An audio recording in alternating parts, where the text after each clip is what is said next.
small introduction about the matter of Falun Gong and the prosecution in China. Is a modern phenomenon. It started in 1992 with the teachings of Li Hongji. It's a blending and updating of Chinese spiritual and exercise traditions. It was initially encouraged by the government of China as beneficial for health. It became very popular very quickly, and it became so popular that the party, the Communist Party, took ideological fear about its own supremacy and repressed it in 1999. The practitioners protested and continued the practice, and they were arrested in hundreds of thousands and went into indefinite detention and eventually became a vast forced organ donor bank. How did this thing happen? What do you mean, a large donor bank? Well, the Chinese health system at the time that this was happening was shifting from, like the whole Chinese system, was shifting from socialism to capitalism, and as a result, the government was withdrawing money from the public sector, and so that the health system needed money in order simply to keep its doors open. They had institutionalized the sourcing of organs from prisons because they had been getting organs from prisoners sentenced to death, and also some prisoners of conscience in Shenzhen and the Uyghurs. And so then they had this vast, unidentified, indefinitely detained, repressed, vilified population that had become depersonalized and dehumanized through government propaganda. On the one hand, and then they had this system of sourcing organs from prisoners on the other, as well as a vast need for money. So they just expanded their organ sourcing, moving from the Uyghurs and moving from the prisoners sentenced to death into the Falun Gong practitioners. And basically, it became the principal moneymaker for the health system in a way that the hospitals could keep their doors open after the government withdrew the money from the system. Let's make this clear. So Falun Gong practitioners were put in jail, and then they were organ donors. And well, they were killed for their organs. They were killed for their. So the punishment for a practitioner in Falun Gong in China now is death. Well, there's no death sentence. In fact, there's no law banning Falun Gong.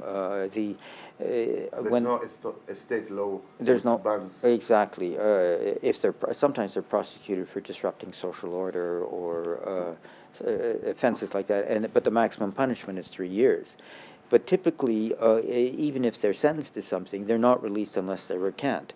And if they don't recant, they're just kept in detention indefinitely.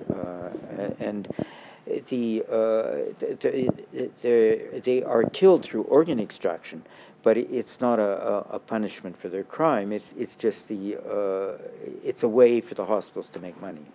Maybe I can jump in on that because I met somebody recently in Los Angeles who was a professor at the university in China.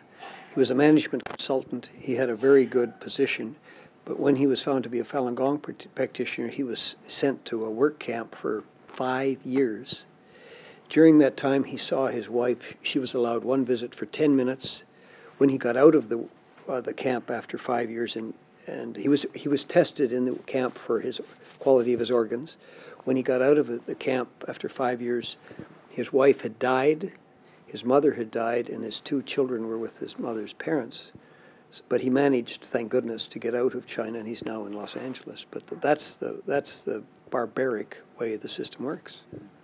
According to your research, this man was lucky not to have his organs taken.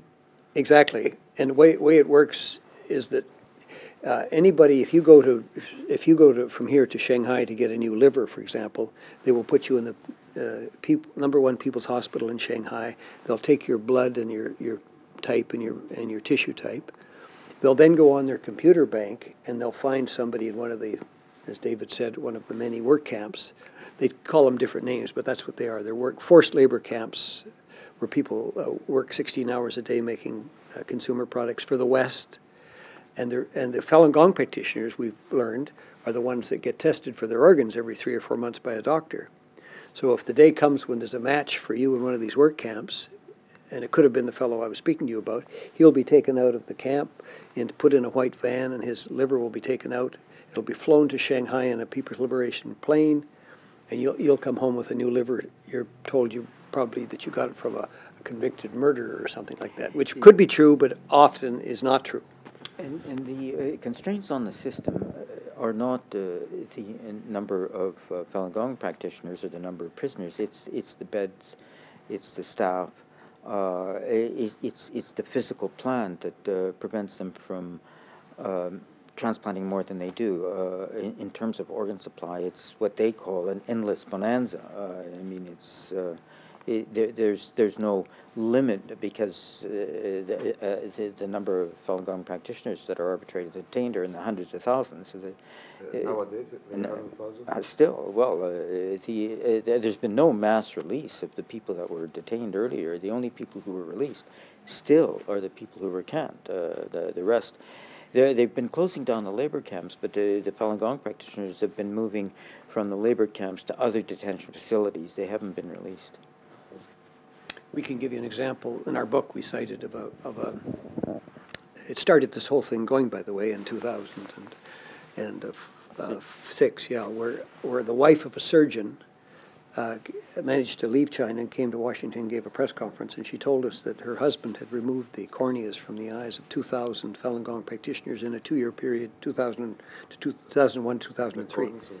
The corneas of the eyes of the Falun Gong victims, donors, if you like. And then he couldn't sleep, and she got him to stop doing this. And eventually they left, and she went to the States, and he came to Canada. But he was paid the equivalent of hundreds of thousands of US dollars for doing those 2,000 operations. Just unspeakable. What does the official Chinese government say about this? Well, it's propaganda. They say we're anti-China, that it's political, that it's rumor. They don't. I mean, we have facts, we have research, and they don't respond with facts or with research. They just respond with insults. They quote us as saying things we never said. It's all bafflegab. I mean, one of the most striking things for me from what they did was they did a documentary which supposedly contradicted our research. It was done out of Phoenix TV in Hong Kong, Mandarin language television, and we had callers calling into hospitals pretending to be relatives of patients who needed transplants and asking for organs of Falun Gong practitioners on the basis that the practitioners are healthy because they exercise and their organs would be healthy. And we had admissions, and about 15% of the calls throughout China say, yes, come on down, we have Falun Gong practitioners. So they interviewed one of the people our investigators called, Dr. Lu Guoping, and they said, did you get the call? And they give him a transcript of the call.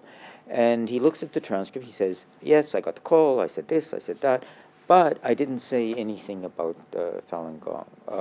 And they don't, in this TV documentary, say that we have a transcript, that we have a tape, that we've recorded him, and so they don't explain how we possibly could have interwoven seamlessly in his own voice what he denies having said and what he admits having said. So, I mean, it's just nonsense.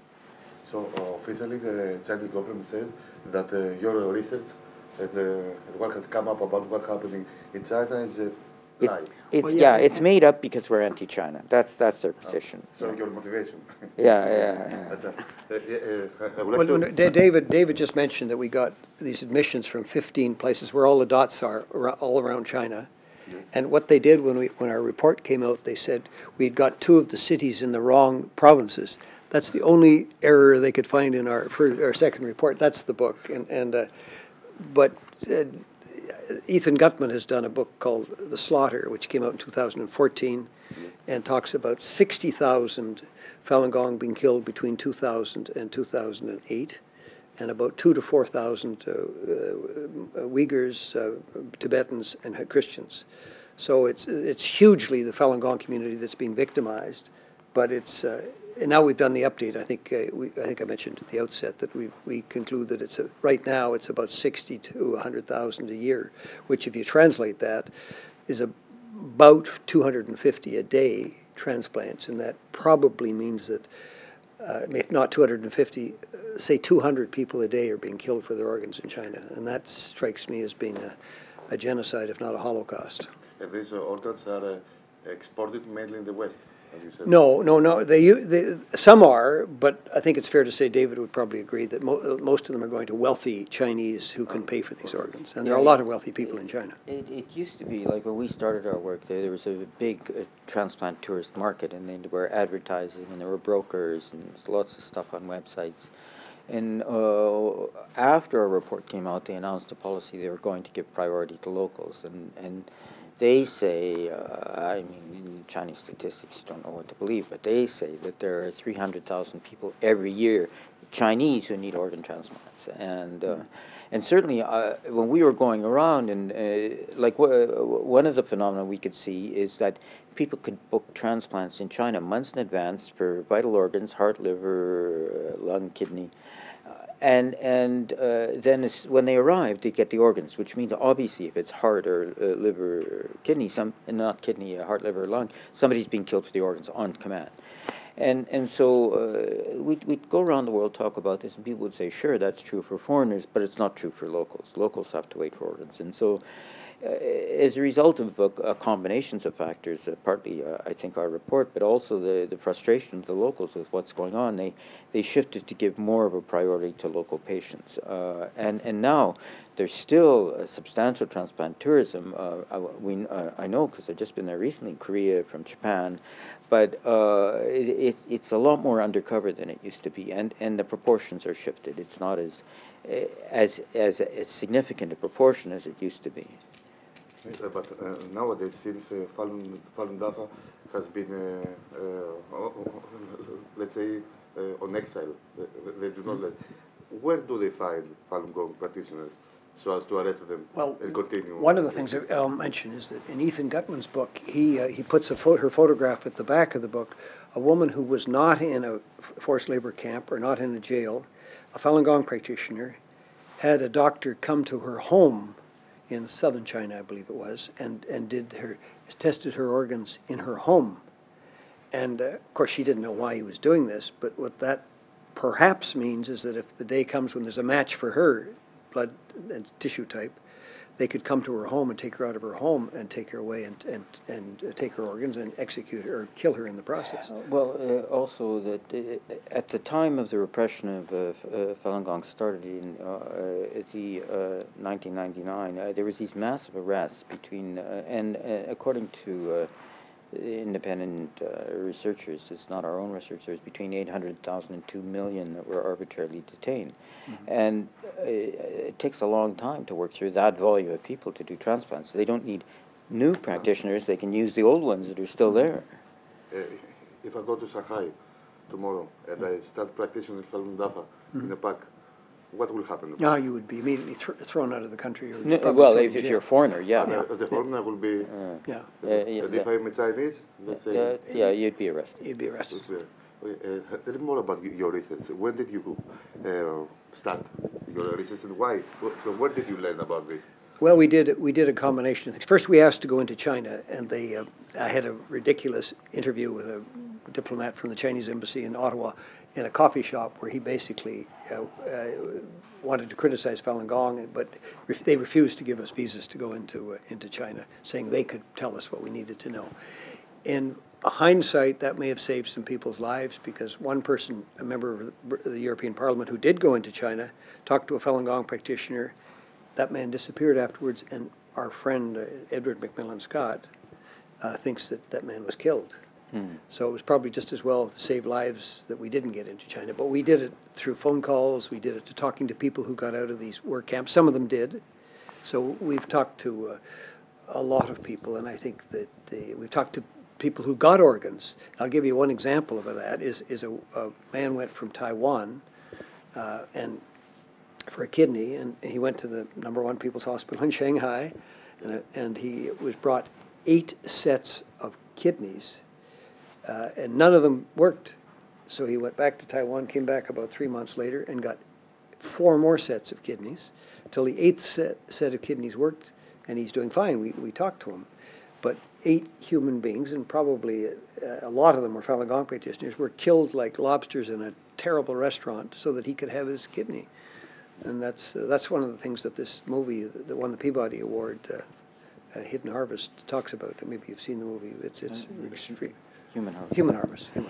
Yeah, I mean, you ask about motivation. Well, I mean, each of us has our own motivation, but I have been trying to learn the lessons from the Holocaust and act on them. And one of them I've felt I've learned is the need for people who are outside of the victim group to speak for violations everywhere and anywhere. And the Falun Gong community in China is, or even the human rights community in China, is unable to deal with this because of the repression in China. So it has to be outsiders, and I think it's also important that people who are not Falun Gong, not Chinese, not geographically not related, personally take a stand on these sorts of issues in order to bridge the geographical, the linguistic, the cultural, the ethnic divide in a certain common humanity. As well, I've been very involved in human rights work, and I know that methodologically this is a difficult issue for human rights organizations to address because basically they're campaign organizations with some research facilities. But here you've got massive cover-up, denial, and the victims, they're all dead, their bodies cremated, the records are closed, the crime scenes are off limits, they're cleaned up. So it was a matter of piecing together a lot of different bits of information. It was a substantial research work which needed to be done, and I didn't see, other than Kilgore and myself and a few others, anybody willing to do it. And we did it as volunteers, I hasten to say. And I was a prosecutor for 10 years in Canada, so I should. You were a prosecutor. You were a prosecutor. Yeah. Yes. So. You know the job. Yeah. Well, I should. I mean, the argument is over now. The evidence is so strong from the two books, and now this update that we've been speaking about, that no serious person denies it. As I said, they tried to deny that we put the cities in two wrong provinces, but that's about the measure of their substance in their answering our. They have no answers to our arguments. Mm-hmm. But the thing, what they do is they're now going around telling people that this all stopped in January of 2015. That's their line they're putting out now. And at this recent conference at the Vatican, you probably know about, I guess about a week ago now, they brought Wang Jiafu, who's the defender and perhaps the creator of the system in China, to say that they now have only voluntary donations. But our update is taken from websites, from hospitals and government websites in China, and we point out that it's not increasing; it's going up. It's now up in the 60,000 minimum. So it's just an attempt to fool and to whitewash the West, and to the point. It's so bad, as I said to you earlier, that it's in the range of 250 people a day are probably being killed for their organs across China. And it's inhuman. It's a crime against humanity, as we say. And all of us, we can't force the government of China to stop doing this, although I think eventually we will. But at least we can say that Greeks and Canadians and others, it's against the law for us to go to China to get as organ tourists. And to their great credit, Spain has done it. We were in Spain yesterday, by the way. Taiwan has done it, and Israel have done it. So 3 countries have taken the leadership on this, and we would urge. What exactly have they just say it's an offense to buy a trafficked organ outside of the 3 countries, and I'm sure it's an offense in Greece to buy a trafficked organ. But if someone flies from Greece to China and comes back with it, that's probably not an offense in Greece. It's certainly not an offense in Canada. And that's why we're pushing hard to get parliamentarians around the world to pass laws making it an offense to buy a trafficked organ anywhere. You don't even have to say in China, because China is the only country on earth where this terrible thing is being done. One other group that does it is ISIS does it. And I don't think that's very good company for Beijing to be with, is with ISIS. There are also some reports that Albanians in Kosovo used to do that on Serbia. Well, I mean, there are black markets in other countries, but China's the only place where it's institutionalized. It's a state-run system. It's done through the regular hospitals, the regular doctors, and the party gives funding for it, gives a priority for it. Everywhere else, it's just a crime that happens. It's not a policy. Black market. So you two are going around the world, and you try to make people know about this. And as you told me, your aim is not to stop that in China. Oh yes, we want to stop it. You want to stop that in China, but as a first step, to make it illegal in Exactly. foreign foreign countries. Other things too, but those are to accept those. yeah, there are other things. I mean, change in China will happen by the Chinese. I mean, it's very difficult for us as outsiders to change China. We can impact on the evolution of change in China, I would hope, but ultimately the responsibility for the change rests with the Chinese. But I think what we can do as outsiders is avoid any complicity in the organ transplant abuse in China. And the Greeks can say, we're not going to have any part of it. And the Canadians can say, and so on. And that's certainly within our powers. I don't think we should be throwing up our hands simply because we can't impact on China and do nothing.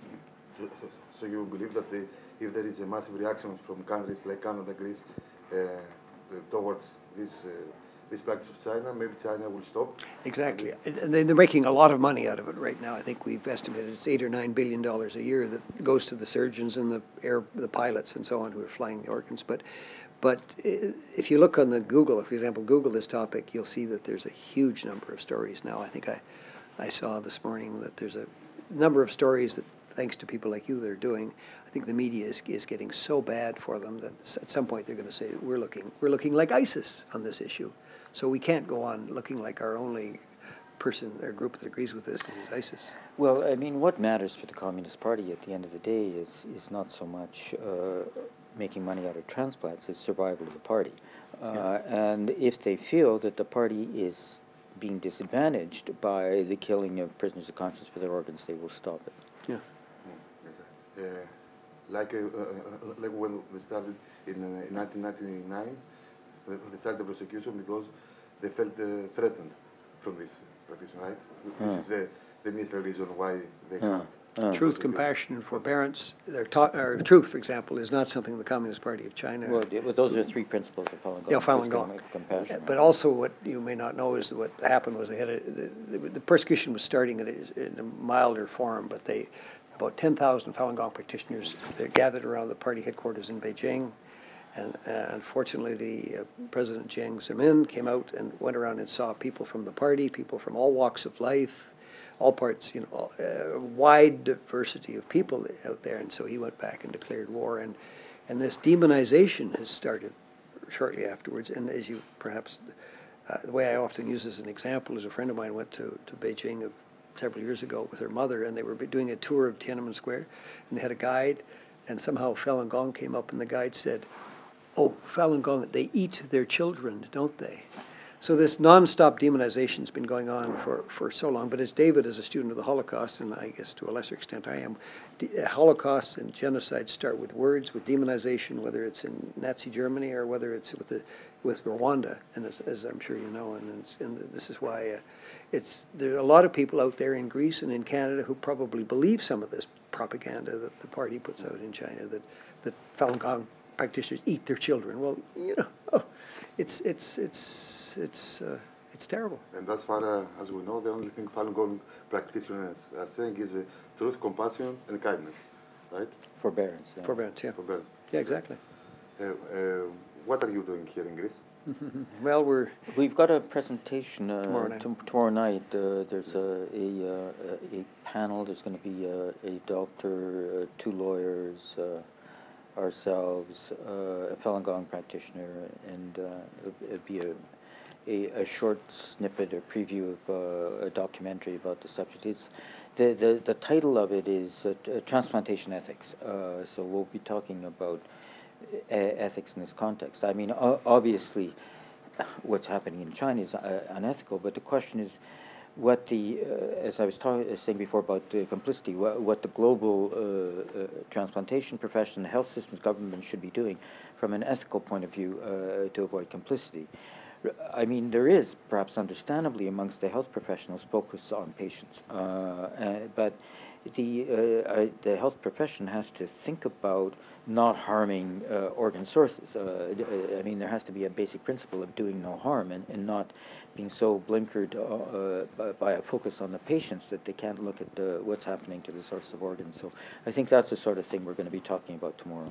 are you gonna have some meetings, maybe with? You met with somebody in the foreign ministry today. With the I've got his card here. I can actually show you the name of the fellow we met with. It's Heracles Moskov, who's the national rapporteur of the Office on Trafficking in Human Beings. And here's the Greek name. Okay. So we met with him today. And you informed him about this? Well, I mean, it's an interesting office because not many countries in Europe have such an office. He was telling us that there's a European directive encouraging its creation, but in many countries they just name an official responsible for it rather than creating a separate office. And as far as I can tell, he's taking the responsibility quite seriously in dealing with the issue of organ trafficking in every perspective, not just legally, but in terms of education and in the schools and in public awareness and so on. And so we were, when we met with him, we were saying Greece, which I understand has signed the Council of Europe recent Congratulations. Convention on Organ Trafficking, that it should be ratified so that it should be implemented. We were encouraging to work with other countries to try to get an intergovernmental, institutional-based, independent investigation into what's going on in China. We want, the European Union passed a resolution saying that member states of the EU should be condemning organ transplant abuse in China, so we'd like the Greek Parliament to do that. And so there's a number of different items relating to this agenda we were presenting to him. Okay. And your next battle in your war against illegal transplants? David, I just came from Norway and Finland, and we were in Spain yesterday, and 50 countries.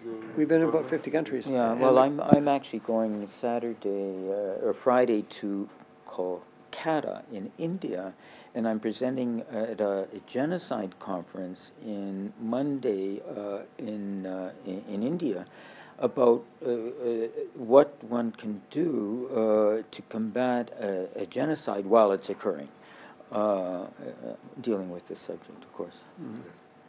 Yes. You parallelize what is happening with the Holocaust, with genocide. He gave a wonderful speech on the 70th anniversary of the liberation of Auschwitz, comparing this with the Holocaust. You want to say something about that? Well, I mean, there are some differences, of course, Yes. because China is not invading foreign countries to kill Falun Gong the way the Nazis were invading foreign countries to kill Jews. And you can actually, if you recant and denounce, they won't kill you. Whereas with the Jews, it didn't matter what I mean, you could convert to Christianity, they'd still kill you. But so it's not a complete parallel, but there's certainly some parallels, like the demonization is an obvious parallel.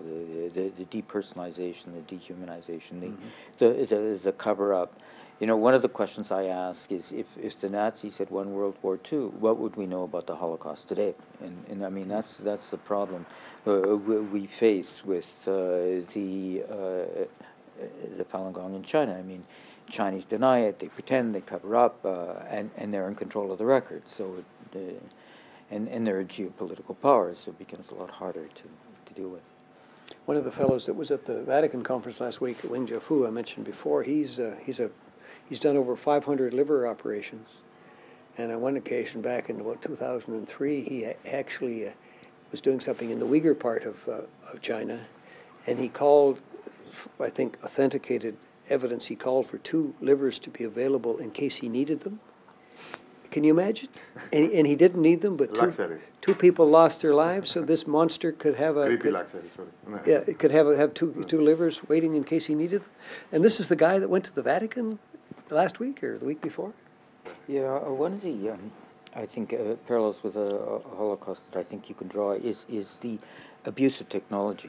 I mean, the concept of hatred or genocide has existed since time immemorial, but what we see with modern society is the technology developed to make it a lot more deadly than it used to be.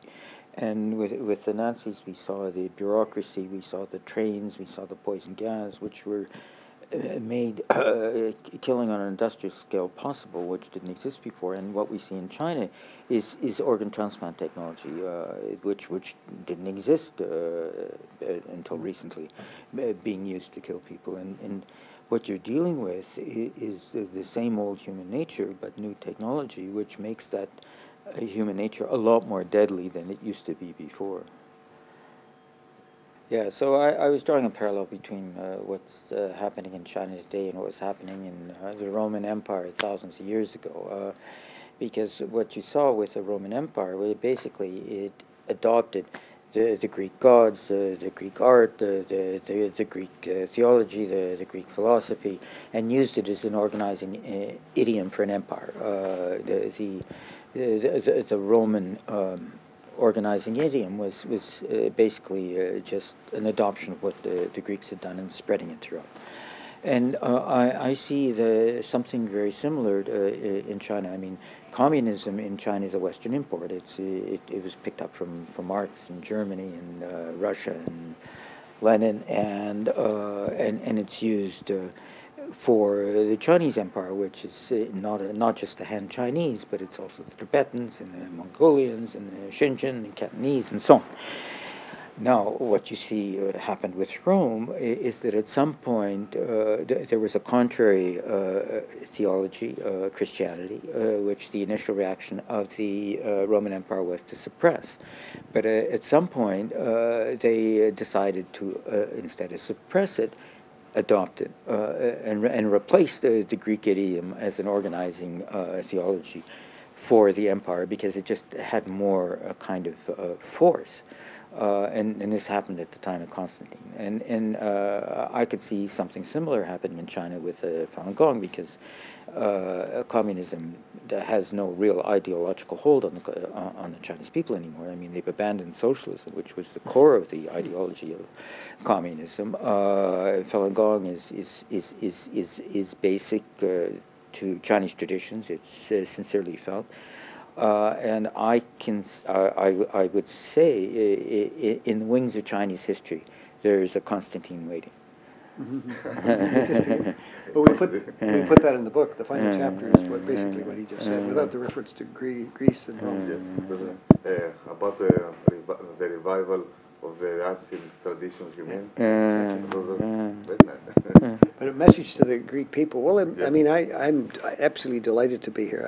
I was hoping to go up to the Acropolis, but Greece has been a leader for so long in so many fields of literature, art, many things that I would think, again, this is where Greece could be a real leader by showing initiative on this thing about passing a law quickly. I mean, we've been doing this for 10 years. Quickly passing a law that would bar us Greeks from going to China for organs. Then we're not always very quick in our policy. nor is Canada. Here we are, two Canadians, and we can't even tell you that we've got a law like that in Canada yet. We hope we will have too. But you could then be a leader with Taiwan and with Spain and with Israel, and you are perfectly well placed, given your history on ideas and so many other areas, that you could do this. And probably, I'm sure there are very few people going from Greece to China for organs, in which case it should be easier for you to do it. And I hope you will. Yeah. Thank you very much. Pleasure. Thank you very much.